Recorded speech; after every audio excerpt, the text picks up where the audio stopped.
Buongiorno, dottor Bernardis. Ho sentito parlare della nuova linea dei vostri integratori, vorrei gentilmente qualche delucidazione a riguardo. Benissimo, visto che lei già è in dieta chetogenica e praticamente sta utilizzando i nostri integratori, noi cercheremo praticamente brevissimamente di dare quelle che sono le indicazioni fondamentali di ogni integrazione. Quindi in queste poche parole cercheremo di racchiudere tutti quanti i 5 nuovi integratori che noi abbiamo disponibili. A breve avremo anche gli omega 3 e partiamo subito dall'acido alfa-lipoico. L'acido alfa-lipoico, chiamato anche ALA, è un integratore importantissimo nell'equilibrio globale di un corpo, o che sia in dieta o che non sia in dieta, prima di tutto perché ha una potentissima azione antiossidante di per sé, ma soprattutto praticamente esplica un'azione di stimolazione degli altri antiossidanti, quale la vitamina C, quale il coenzima Q, quale praticamente la vitamina E quale praticamente il glutatone, che sappiamo essere praticamente l'enzima che il nostro organismo mette in campo per detossificare il fegato stesso, insieme alla SOD, la superossido dismutasi, e alle catalasi. Quindi l'attività dell'acido alfa-lipoico stimola le altre sostanze antiossidanti, anti-aging, anti-invecchiamento a funzionare meglio. Quindi è fondamentale questo integratore, e questo integratore inoltre nell'ambito di una dieta chetogenica svolge una funzione importantissima, che è quella praticamente di abbassare la glicemia, quindi ha un effetto insulino simile, e quindi abbassando i livelli di glicemia innesca quel meccanismo di attivazione del glucagone, un po' quello che è alla base ed è ampiamente spiegato nell'equilibrio fra insulina e glucagone nella dieta a zona da Barry Sears. Cioè ogni volta che noi facciamo abbassare la glicemia, o perché iniziamo un digiuno proteico, o perché assumiamo una sostanza come l'acido alfa-lipoico, o perché andiamo a svolgere una regolare attività fisica, la riduzione e l'abbassamento della glicemia innesca in modo graduale, innesca come risposta praticamente da parte del nostro organismo la produzione del glucagone, che viene considerato, che è un ormone pancreatico, che viene questo ormone considerato l'ormone del dimagrimento. L'acido alfa-lipoico, mi soffermo velocemente, qualcuno me l'ha chiesto, ha una dose di mantenimento di 300 mg, una dose di attacco di 600 mg, una dose d'urto, chiamiamola così, di 1200 mg. Noi consigliamo la dose d'urto di 1200 mg, anche se 600 mg sono già sufficienti. Infatti le nostre compresse sono praticamente di 600 mg. Inoltre all'interno delle compresse è presente anche la vitamina B5, la B6, la B2 e la B1, che hanno una funzione importante, perché l'acido alfa-lipoico nel suo meccanismo di funzionamento tende ad abbassare i livelli di vitamine presenti all'interno dell'organismo, per cui un apporto contemporaneo all'interno della compressa è fondamentale per ottenere il massimo effetto dall'acido alfa-lipoico senza andare a sottrarre altre sostanze vitaminiche all'interno dell'organismo. Dall'acido alfa-lipoico passiamo all'altro integratore molto importante nel dimagrimento, che è il CLA. Il CLA, o acido linoleico coniugato, è importantissimo per le sue funzioni antipertensive e antiobesigene. Sappiamo che è un omega 6 ed è un acido grasso essenziale, che gli animali come gli erbivori riescono a produrlo normalmente nel loro stomaco e rumine. Noi non lo produciamo e lo dobbiamo introdurre dall'esterno. Questo lo troviamo nelle carni come in alcuni vegetali come il cavolfiore, quello e gli spinaci. Quello che a noi interessa dell'acido linoleico coniugato è la sua funzione fondamentale nel determinare praticamente l'azione antiobesigena, quindi fa dimagrire. Quindi noi lo associamo molto volentieri e d'accordo insomma con l'acido alfa-lipoico.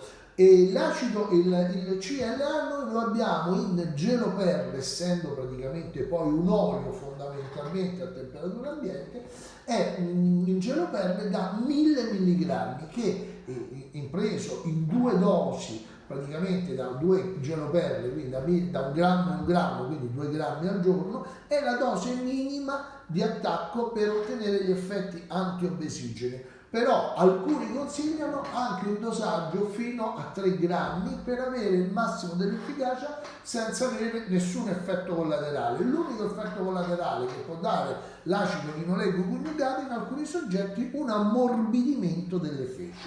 Tutto qua, niente di che, il che va molto bene anche quando si è in dieta chetogenica dove non c'è tantissima fibra. L'altro integratore che abbiamo noi è la vitamina C. La vitamina C è inutile che lo stiamo a spiegare gli effetti benefici della vitamina C, la cui carenza dallo scorbuto. Praticamente noi sappiamo che la vitamina C è un antiossidante potentissimo che esplica un'azione benefica soprattutto su quello che è l'endotelio. Abbiamo dedicato un video, vi invito tutti a guardarlo e ad ascoltarlo con attenzione. L'endotelio preso nel suo insieme è una sorta di organo, forse l'organo più importante che noi abbiamo, da 1 kg a 1,8 kg diciamo è stato calcolato e messo su un tappeto a un'estensione di 400 metri quadri, qualcuno addirittura parla di 1 chilometro quadrato. L'endotelio è quello che praticamente mantiene il nostro sangue in equilibrio con il resto del corpo e svolge importanti funzioni praticamente rispetto al sangue, sulla trombogenesi, sulla pressione arteriosa, eccetera. E ricordiamo l'effetto e l'importanza dell'endotelio per chi soffrisse di impotenza a dover assumere l'ossido nitrico e il Viagra praticamente per migliorare le funzioni. Per cui noi capiamo bene quanto sia importante mantenere sano il nostro endotelio per proteggere e riparare l'endotelio. La vitamina C è sicuramente l'integratore più importante. Noi abbiamo questo integratore nel dosaggio di 1 grammo, 1000 milligrammi, che corrisponde ad una dose in termini di valori nutrizionali di riferimento 1250% di quella che è il valore consigliato, diciamo, giornalmente. Qual è il significato di prendere un dosaggio così alto? Stiamo parlando dell'unica vitamina idrosolubile essenziale per il nostro organismo che la dobbiamo prendere all'esterno, ma perché il dosaggio così alto? Perché essendo idrosolubile qualunque eccesso viene eliminato attraverso le urine, ma il fatto proprio di essere assunta praticamente in questo alto dosaggio sembrerebbe svolgere non solo un'azione antinfiammatoria, antivirale, antinfiammatoria, eccetera, eccetera, ma soprattutto antitumorale.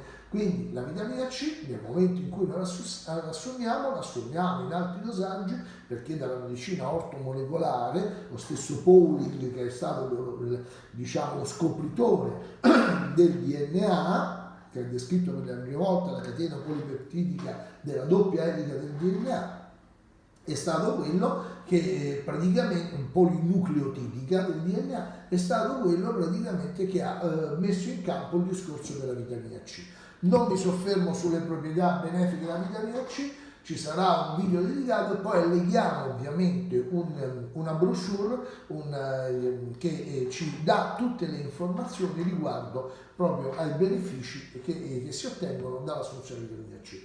L'ultimo che mi vorrei soffermare a lungo, ma ho fatto un video dedicato, è il nostro probiotico. Il nostro probiotico, sappiamo dei probiotici, ce ne sono tante perché tante sono le specie batteriche, però questo probiotico svolge una funzione importante perché all'interno, oltre a contenere i bifidobatteri animali subspecie umana, subspecie lactis, praticamente contiene anche i lactobacilli, lactis, che sappiamo avere una funzione importantissima per produrre acido lattico dal glucosio, andando ad impedire che il glucosio arrivi come tali, gli zuccheri arrivino come tali a livello del colon, dove darebbero la fermentazione alcolica degli zuccheri da parte della candida e dei germi praticamente saprofiti del nostro intestino potenzialmente patogeni come le Escherichia coli. Contiene il Lactobacillus acidophilus, che sappiamo è importantissimo per la sua ubiquitarietà e per la sua attività, soprattutto anche a livello, diciamo, della mucosa vaginale delle donne, dove diventa importante,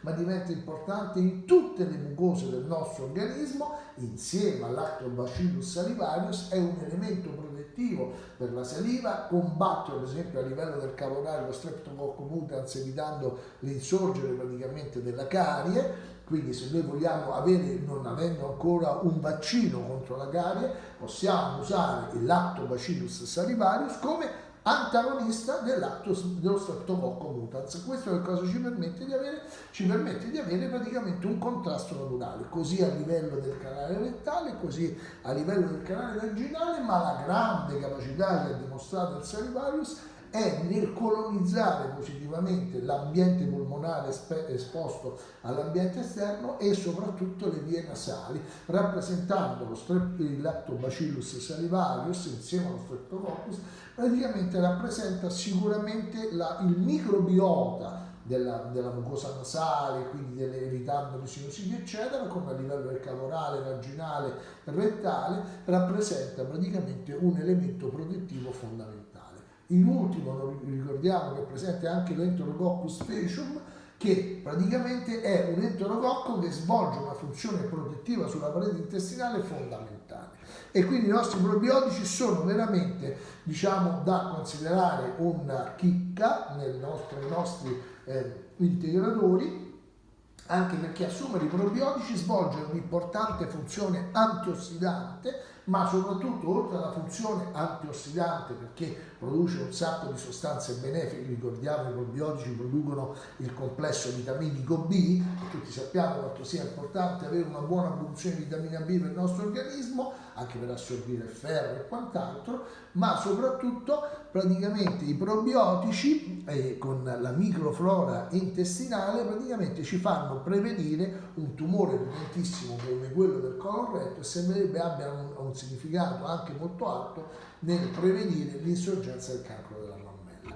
Ultimo integratore su cui non mi soffermo, ma soltanto per ricordarlo, è la nuova proteina, che praticamente ha un'azione energizzante sull'organismo, che svolge attività fisica, assume questa proteina, che più che una proteina la dobbiamo definire un alimento completo, contenente carboidrati, in particolar modo zuccheri semplici di rapida assimilazione, che non innescano però un innalzamento della glicemia, quindi di facile assimilazione, non perdurano all'interno del circolo ematico, ma vengono subito veicolati verso i muscoli, anche perché sono arricchito il nostro prodotto con il bitter melon, e soprattutto le claritine del gruppo melon sono praticamente, dall'estrazione del bitter melon, sono quelle che ci danno la capacità di aumentare i recettori GLT dei muscoli. Poi abbiamo praticamente le proteine isolate della soia e del siero del latte, che sono fondamentali, ma soprattutto anche gli MCT, che sono gli acidi grassi a catena media, che non vengono praticamente veicolati verso il sistema linfatico, ma entrano direttamente nel circolo portale, arrivano a livello epatico, attraversano la membrana plasmatica dell'epatocita, attraversano la membrana senza dover essere trasportati dalla carnitina per formare la carnitina trasferasi, entrano nel mitocondrio e diventano subito una fonte energetica fondamentale per il nostro organismo. A livello energetico, come ricarica nel post allenamento, come preparazione all'allenamento, come alimentazione del piccolo bambino, come ideale alimento nel periodo pubertà, diventa fondamentale anche alimento sostitutivo al posto del latte, praticamente questa bevanda ideale energizzante che può garantire per noi lo stato del benessere. Spero di aver, in tempi brevissimi, in 10 minuti, aver un po' elencato tutte le sostanze, tutti i nuovi integratori che noi abbiamo disponibili in attesa degli omega 3. Ci sono domande? Tutto chiaro, dottore. Grazie della sua attenzione.